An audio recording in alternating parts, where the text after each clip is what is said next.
नमस्कार साथियों। PIB daily discussion series के अंदर एक बार फिर से आपका स्वागत है। मेरा नाम अक्षय है और आज हम 11 मई 2026 की पीआईबी का डिस्कशन करेंगे।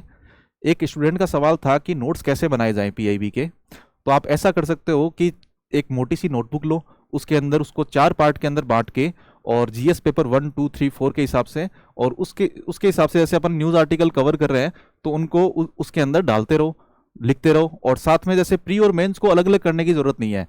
प्री के अंदर जैसे आपको कुछ पॉइंट लग रहा है कि ये प्री के लिए है तो उसके आगे पी लिख के और मेंस के लिए है तो मेंस लिख के गोला लगा दो। ऐसा करके आप उसको कवर कर सकते हो। आज न्यूज़ आर्टिकल कम है संडे की वजह से, कल संडे था इसलिए। और आगे से हम ये कोशिश करेंगे कि 2 दिन का एक साथ में करके और उसके संडे को हम ब्रेक ले सकते हैं। ठीक है, तो चलिए आज हम शुरुआत करते हैं आज के सेशन की। पहला टॉपिक है आईएनएस सुदर्शनी से संबंधित। आईएनएस सुदर्शनी ये नौसेना का एक प्रशिक्षण जहाज है और वो अलग अलग जगह वर्ल्ड के अंदर जा रहा है। जैसे अभी ये कैप वर्डे के अंदर पहुंचा है। तो अब से हम करेंगे कि वर्ल्ड मैप है, वर्ल्ड मैप को हम साथ साथ में करेंगे। और जैसे इंडिया का मैप है तो उसकी भी हम साथ साथ में मैपिंग करेंगे कि उसके लिए उसके बाद में क्या होगा कि जैसे आपको अलग से करंट अफेयर की मैपिंग करने की जरूरत नहीं पड़ेगी। इस तरीके से हम साथ साथ में सब कुछ कवर करेंगे। ठीक है, तो पहला हम देख लेते हैं कि कैप वर्डे है। तो कैप वर्डे है तो ये पश्चिमी अफ्रीका है, वेस्ट अफ्रीका है। उसके पास में 10 द्वीपों का एक समूह है, 10 द्वीपों का समूह है। और यहाँ पे एक यूनेस्को विश्व धरोहर स्थल भी है, जैसे इसका नाम है सिदा दे वेला। ये उष्णकटिबंधीय क्षेत्रों के अंदर जो ब्रिटिशर्स की कॉलोनी थी तो उसके अंदर ये पहला शहर उन्होंने बसाया था और उसके बाद में इसको विश्व धरोहर के अंदर भी शामिल कर लिया था। तो हम मैप के अंदर देख लेते हैं। मैप के अंदर जैसे हम देखते हैं कि ये कैप वर्डे है, ये कैप वर्डे है और ये पश्चिमी अफ्रीका है, वेस्ट अफ्रीका ये है। इसके अंदर जैसे मोर्शियाना है, सेनेगल है, गाम्बिया है, ग्वेना बिसाऊ है, ग्वेना है, सिएरा लियोन है और कोट डिआइवर है। तो इस तरीके से यूपीएससी के अंदर क्या है कि नॉर्थ टू साउथ अरेंज करने के लिए कई बार क्वेश्चन आ जाता है कि इन देशों को नॉर्थ टू साउथ अरेंज करो।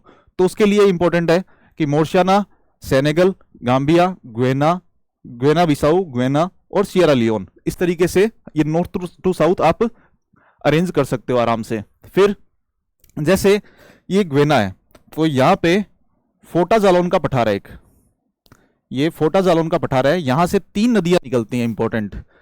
ये ग्वेना से होते हुए माली, माली से होते हुए नाइजर, नाइजर नाइजीरिया, इस तरीके से ये आगे तक जाती है। तो इसका नाम है नाइजर नदी।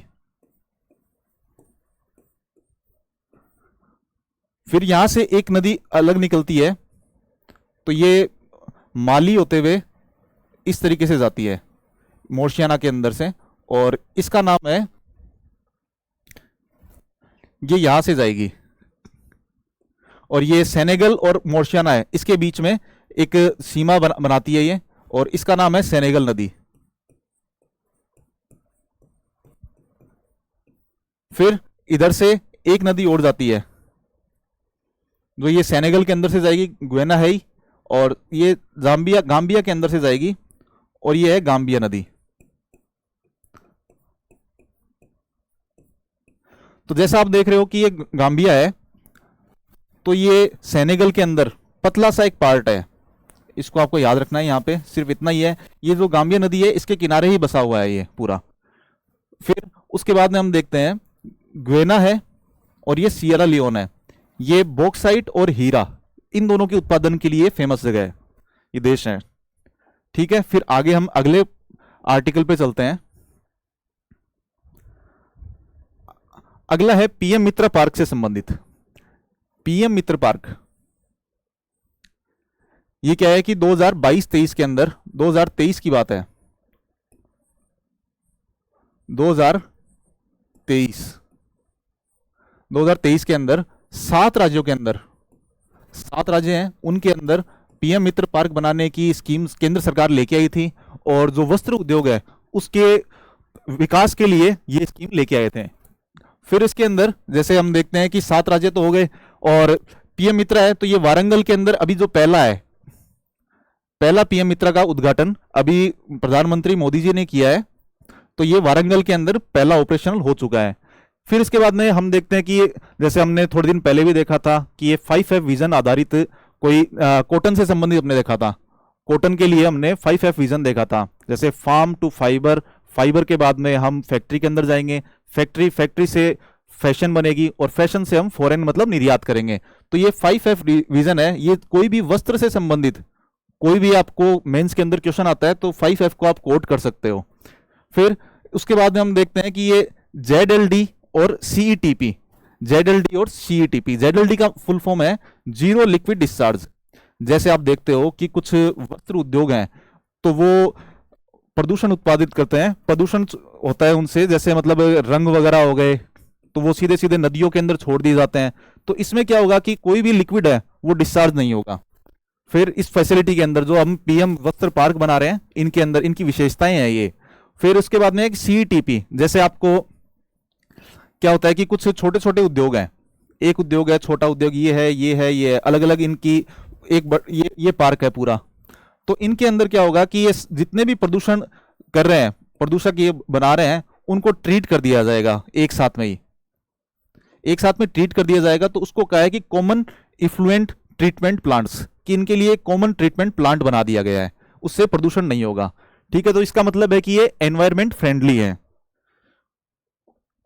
फिर आगे हम देखते हैं, जैसे आपने बात की कि ये 7 पीएम मित्र पार्क हैं, उनकी स्थापना को मंजूरी उस टाइम पे 2023 के अंदर दी गई थी। ये राज्य कौन कौन से हैं वो हम देख लेते हैं। तेलंगाना है, तमिलनाडु, कर्नाटक, महाराष्ट्र, ये 4 साउथ के हो गए, और उत्तर प्रदेश, गुजरात और MP, ये नॉर्थ इंडिया के पार्ट मान सकते हो आप। फिर जैसे ये ब्राउन फील्ड परियोजना होगी, ग्रीन फील्ड होती है एक परियोजना और एक होती है ब्राउन फील्ड।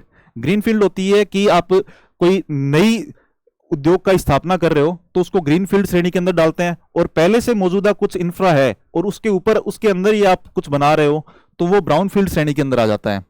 ठीक है, तो ये ब्राउन फील्ड श्रेणी के अंदर इसको डाला गया है, मंजूरी दी गई है। फिर उसके बाद है VGF होता है वाइबिलिटी गैप फंडिंग। जैसे केंद्र सरकार है तो उन्होंने कोई परियोजना को शुरुआत करनी है उनको, और उसकी लागत आ रही है 100 करोड़, 100 करोड़ उसकी लागत आ रही है। लेकिन मान लो कि जैसे एक टोल है और उसको एक निजी क्षेत्र को देना है, 100 करोड़ उसकी लागत आ रही है, लेकिन उससे जो टोल संग्रहण होगा तो उसके एक सर्वे के द्वारा पता चला कि इससे 70 करोड़ ही आपको वापस मिलेंगे। लेकिन तो इसलिए निजी क्षेत्र है तो इसके अंदर भागीदार नहीं होते, इस परियोजना के अंदर इनरोल ही नहीं करते। तो उससे क्या होगा कि जैसे इसमें क्या होगा कि VGF के द्वारा है ना, केंद्र सरकार कह देती है कि हम 30 करोड़ हम दे देंगे, और 70 करोड़ यदि आपका होगा तो 30 करोड़ हम दे देंगे, यदि ऐसा है। और उसके बाद में जो निजी क्षेत्र है तो वो इसके अंदर शामिल हो जाते हैं और इस परियोजना को पूरा कर लेते हैं। तो ये VGF के तहत केंद्र सरकार है वो फंडिंग लेके आएगी इसमें, जिसमें जो निजी क्षेत्र हैं तो वो भी भागीदार हो सकते हैं। फिर अगला हमारा टॉपिक है हाइपरसोनिक मिसाइल डेवलपमेंट प्रोग्राम से संबंधित। जैसे हमें पता है कि एक रैमजेट होता है, इंजन होता है, एक रैमजेट होता है और एक होता है स्क्रैमजेट।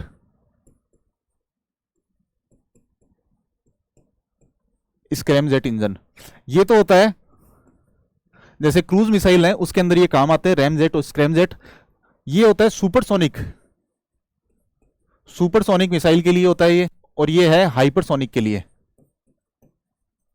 सुपरसोनिक मिसाइल जैसे कि 5 मैक से नीचे नीचे जो है ना, ध्वनि की गति से 5 गुना ज्यादा तक के हैं तो वो सुपरसोनिक तक होते हैं, और हाइपरसोनिक उससे ऊपर होता है, मतलब 6 और 6 से ऊपर के जितने भी होंगे वो सब इसके अंदर आ जाएंगे स्क्रैमजेट इंजन के अंदर। तो अभी क्या होता है कि जैसे अपनी मिसाइल प्रोग्राम है, इसको मैं एक बार साफ कर देता हूं। जैसे हमारा मिसाइल प्रोग्राम है तो ये क्रूज मिसाइल के लिए अभी एक हाइड्रोकार्बन एंडोथर्मिक ईंधन इसको विकसित किया जा रहा है स्वदेशी तौर पे।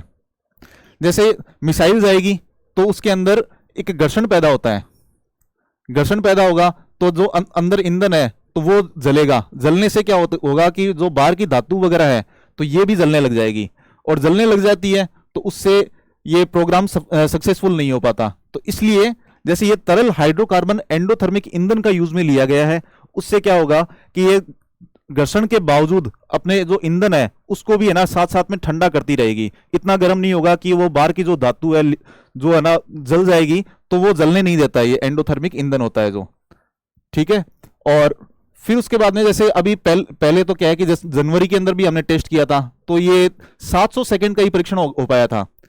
उसके बाद में जो बाहर का जो आवरण है वो जलने लग गया था, और अब इसको 1200 सेकंड, इसका मतलब है कि लगभग 20 मिनट तक हमने इसका परीक्षण कर लिया कि ये 20 मिनट तक अभी हम चला सकते हैं इसको।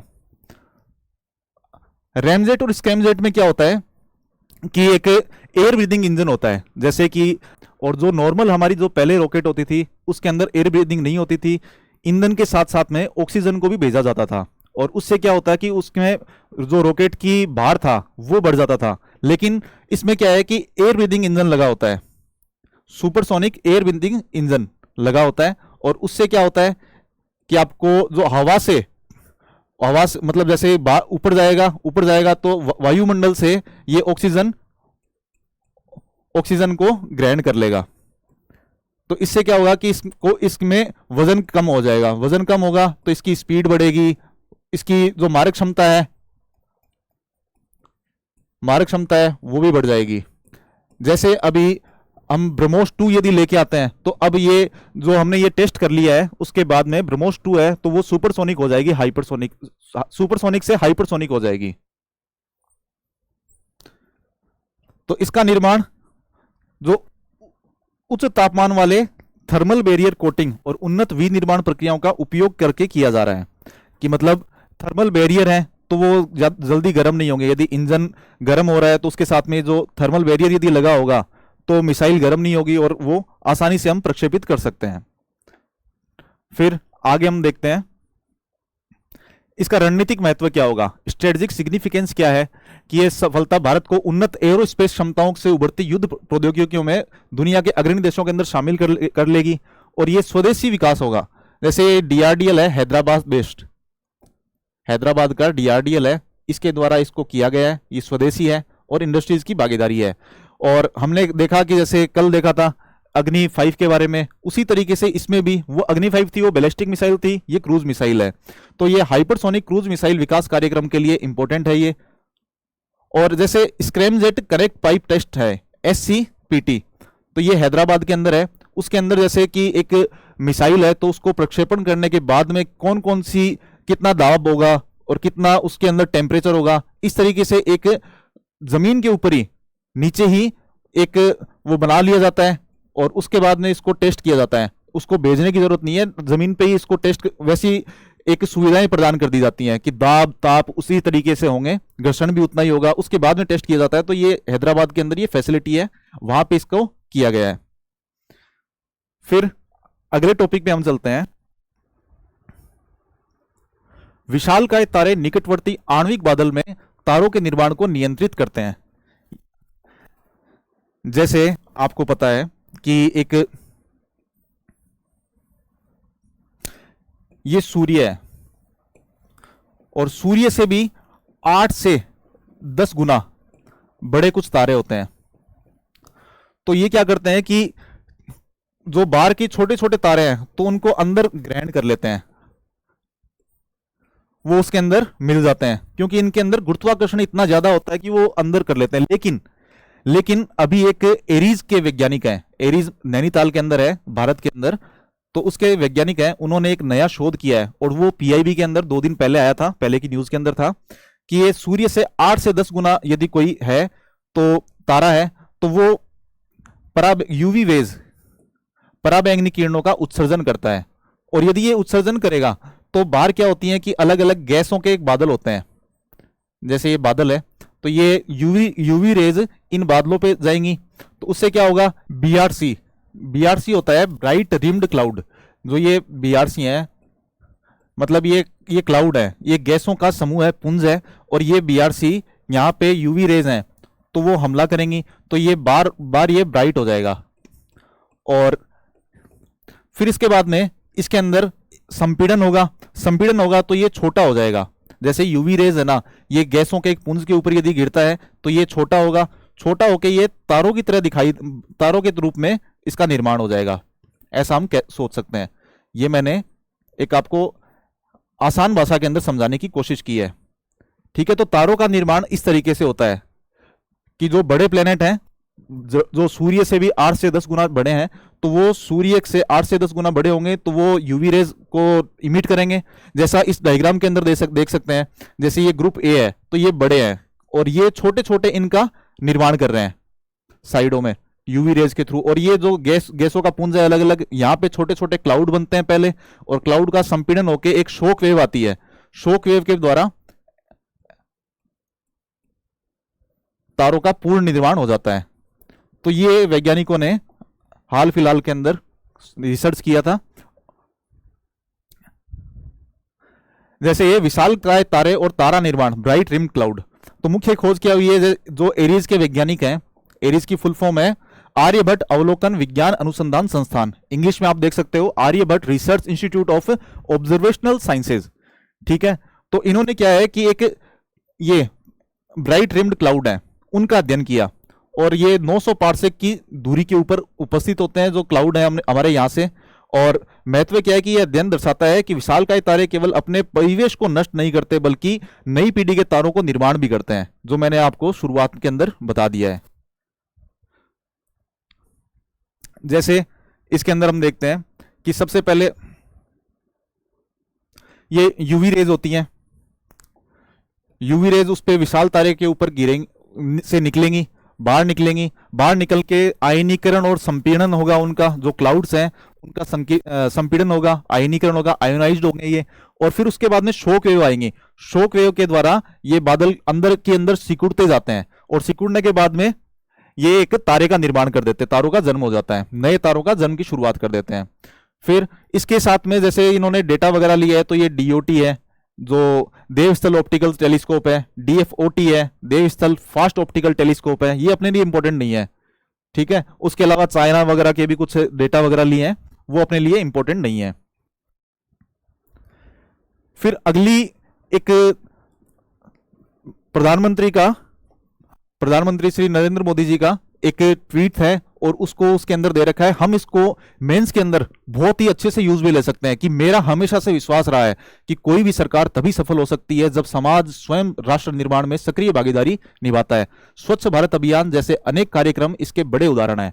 तो इस चीज को हम मेंस के अंदर कोटेशन के तौर पे काम में ले सकते हैं। कहां कहां काम में ले सकते हैं? जैसे अपन देखो कि निबंध के अंदर जैसे कुछ राष्ट्र निर्माण का है, तो उसका जो फुटनोट है या फिर शुरुआत का है और नीचे का है कंक्लूजन है, उसके अंदर हम इस कोड को यूज में ले सकते हैं। आप ऐसे का ऐसा लिख सकते हो और प्रधानमंत्री जी का नाम ले सकते हो कि उन्होंने इसके अंदर कहा था। फिर जैसे GS2 है, इसके अंदर भी आप कर सकते हो। जैसे निबंध के अंदर राष्ट्र निर्माण से संबंधित है या लोकतंत्र की सफलता से संबंधित कोई क्वेश्चन आता है, या फिर ऐसे पूछता है कि सामाजिक सुधार है तो उसके अंदर क्या क्या किया है, तो सामाजिक सुधार है तो वो बिना जनता की सहयोग के कोई भी सरकार नहीं कर सकती। फिर जैसे GS2 के अंदर है सोसाइटी वगैरह, ये कहां कहां यूज में ले सकते हो, आप आराम से देख लेना इसको। फिर उसके बाद में आगे चलते हैं हम।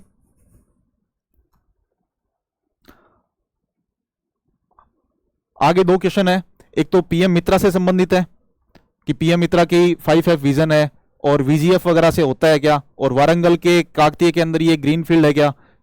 फिर अगला क्वेश्चन है, आप इंग्लिश के अंदर भी इसको देख सकते हो।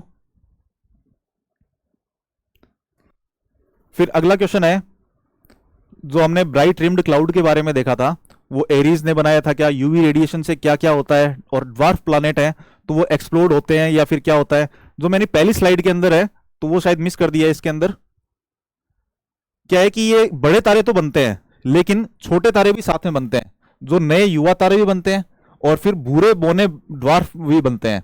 तो ये आपको इसके अंदर देख लेना है। फिर आगे एक मेंस का क्वेश्चन है, हाइपरसोनिक मिसाइल कार्यक्रम के बारे में है, तो उसको आप लिखने की कोशिश करना। और हमारे स्टडी विद डीजी ऐप है, तो उसके ऊपर अलग अलग कोर्सेज हैं, वो आप जाके वहां पे चेक कर सकते हो। ठीक है, इसी के साथ में आज का सेशन समाप्त करते हैं। Thank you.